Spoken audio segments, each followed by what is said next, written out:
तू घबराता क्यों है, मैं हर वक्त तेरे साथ हूँ, हर पल हर मुश्किल में तुम्हारे साथ हूँ। ये तुझ पे निर्भर करता है कि तुम मेरे होने को महसूस कर पाते हो या नहीं। नमस्कार दोस्तों, मैं हूं नम्रता जायसवाल। ये कहानी उस साधु की है जो अपने भगवान पे बहुत ही ज्यादा भरोसा रखता है। लेकिन कहते हैं ना, सिर्फ भरोसा करने से कुछ नहीं होता है, इंसान को कोई ना कोई काम करना ही पड़ता है। तो चलिए एक बहुत ही खूबसूरत सी कहानी सुनाती हूँ जिसमें आपको ये पता चलेगा कि सिर्फ इंतजार करना ही काफी नहीं होता, उसके साथ साथ हमें थोड़े बहुत काम भी करने होते हैं। बहुत समय पहले की बात है, एक साधु था। वो बहुत ही ज्यादा तपस्या करता था। वो समुद्र के किनारे बैठकर कई सालों से तपस्या कर रहा था। एक दिन क्या होता है, बहुत बारिश आती है, समुद्र में बहुत तूफान आते हैं।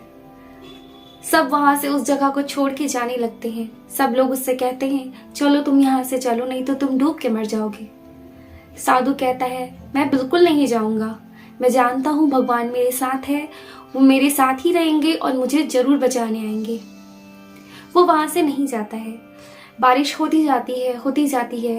लोग धीरे धीरे करके उस जगह को छोड़ के चले जाते हैं। फिर एक आदमी वहां पर आता है। वो उससे कहता है कि मैं जा रहा हूँ, मैं एक आखिरी इंसान हूँ, मैं फिर भी तुमसे पूछ रहा हूँ, क्या तुम चलोगे? वो नाव लेकर उस इंसान को लेने आता है, उस साधु महात्मा को लेने आता है। फिर भी वो मना कर देता है। वो कहता है कि मैं नहीं जाऊंगा क्योंकि मुझे विश्वास है कि मुझे मेरे भगवान बचा लेंगे। वो इतना कहकर वहां से उसे जाने के लिए कह देता है। फिर धीरे करके पानी बढ़ता जाता है। अब पानी उसके सर तक पहुंच जाता है। तब थोड़ी ही देर के बाद हेलीकॉप्टर के कुछ रेस्क्यू जवान आते हैं। वो रस्सी नीचे गिराते हैं और कहते हैं उस साधु से कि तुम इस रस्सी को पकड़कर ऊपर चले आओ। साधु फिर भी बहुत ही उत्सुकता के साथ कहता है, तुम चले जाओ, मुझे कुछ नहीं होगा, क्योंकि मुझे पता है मैं बच जाऊंगा, मेरी मृत्यु नहीं होगी। इतना कहने के बावजूद भी वो उस रस्सी को नहीं पकड़ता और वो उससे कह देता है कि वो चले जाए। और इस तरह सभी लोग वहां से चले जाते हैं। बारिश इतनी ज्यादा होती है कि उस साधु की मौत डूबकर हो जाती है और वो सीधे स्वर्ग चला जाता है। जब उसकी मुलाकात भगवान से होती है तो वो अपने भगवान से पूछता है कि मैंने तुम्हारी भक्ति इतने सालों से की, मैं तुम पर इतना विश्वास रखता था, इतनी तपस्या मैंने की, लेकिन आखिरी वक्त तुमने मेरा साथ छोड़ दिया, तुमने मुझे बचाने नहीं आया। भगवान कहते हैं, अरे मूर्ख, मैं तो 3 बार आया था, लेकिन तुम मुझे पहचान नहीं पाए। पहली बार जब बारिश आ रही थी, मैंने तुमसे पूछा तुम चलो, नहीं तो तुम नहीं बचोगे, तुमने मुझे मना कर दिया।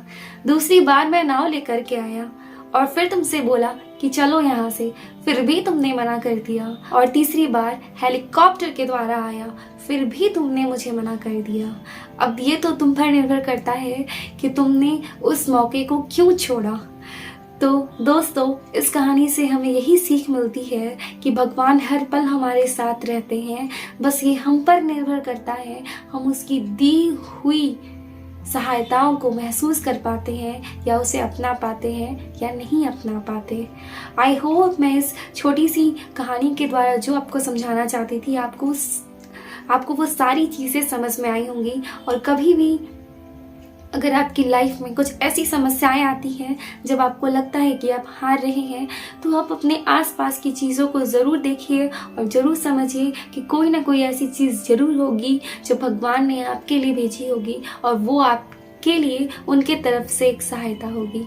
मिलते हैं किसी नेक्स्ट वीडियो में, तब तक आप अपना ख्याल रखिए और ऐसे ही खूबसूरत कहानी को सुनने के लिए आप मुझे सब्सक्राइब कर सकते हैं। Have a good day.